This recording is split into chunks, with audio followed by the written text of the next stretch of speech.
Footy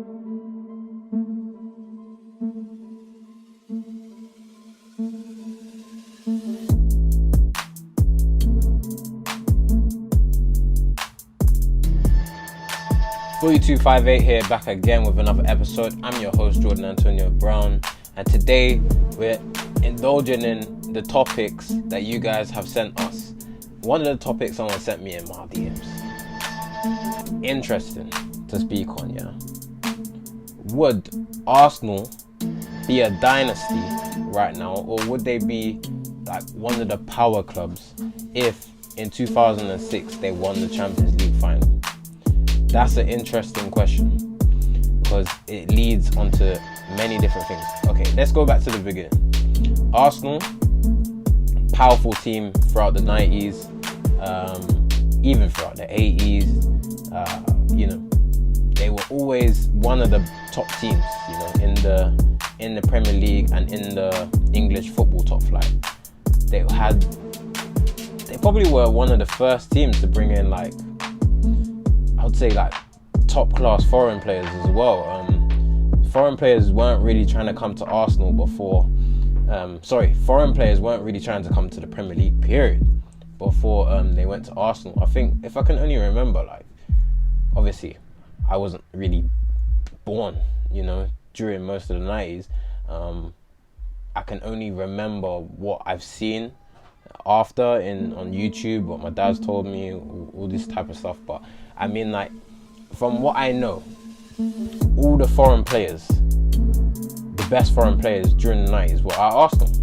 You had the likes of young Nicolas Anelka came to Arsenal. He was the most sorted out youngster in the world at that moment in time.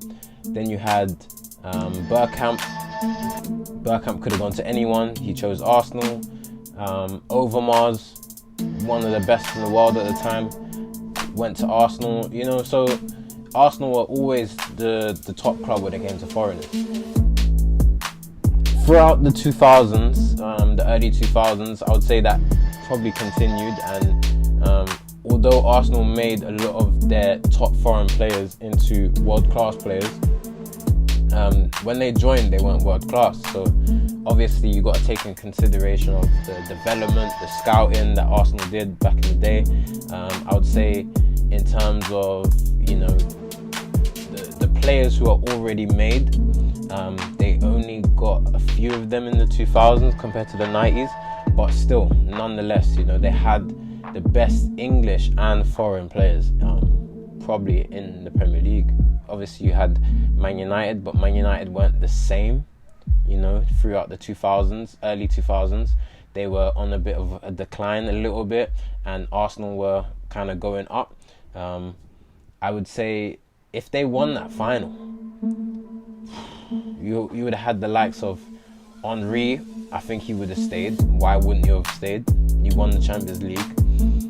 I think that was his number one thing, that he knew that if he didn't win it with Arsenal that year, then he would never win it again, and he turned out to be right.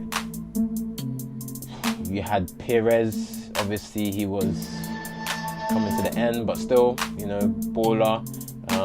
Who else do you have? Sol Campbell is coming to the end a little bit as well, but big player.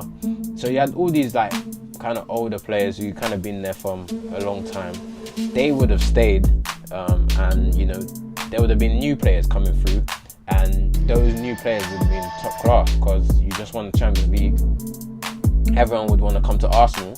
You would want to think that their main players would be held together, and I feel like because they didn't win it, it was almost like once one player goes and you see your captain at the time go, it's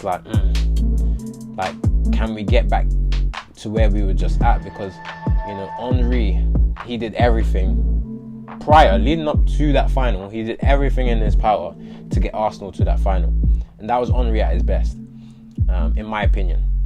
So if that was Henry at his best and he led Arsenal to that final, he's probably thinking, along with everyone else, for us to get back here, I, as Henry, and his teammate you know, watching Henry. He needs to do all of this again. And was that possible with that team? Not quite sure, you know. So I feel like Arsenal, they would have gone on, definitely won the Premier League after that, because they would have kept all their players, brought in some new players, fresh blood. They were changing stadiums like the year after that, or were they already in their stadium? I think they were changing stadiums the year after that. They would have, they were changing stadiums the year after that. So they would have been in a new stadium, you know, lots of attraction, everything like that, on top of the world, on top of England as well. And I think they would have challenged Man United for another title. You know, instead of some players at the time maybe going to Man United, they might have gone to Arsenal. You know, that's how it might have worked. To be in London, that's a bigger attraction as well. You know, it's all in hindsight, but you know, there's a lot of things that happened from 2006 after that anyway, behind the scenes, that, you know, ultimately you know, shifted the power of Arsenal in the Premier League. But I do think that 2006 final had a big impact on how everything went after that. It was almost like a domino effect of, you know, people leaving, saving money. I feel like if you are one of the best teams, you don't get rid of, you know, your best players. You keep your best players and you go again. So I feel like, you know, having those players, those key players leave, it kind of created a domino effect and a snowball effect that, you know, ultimately shifted Arsenal forever.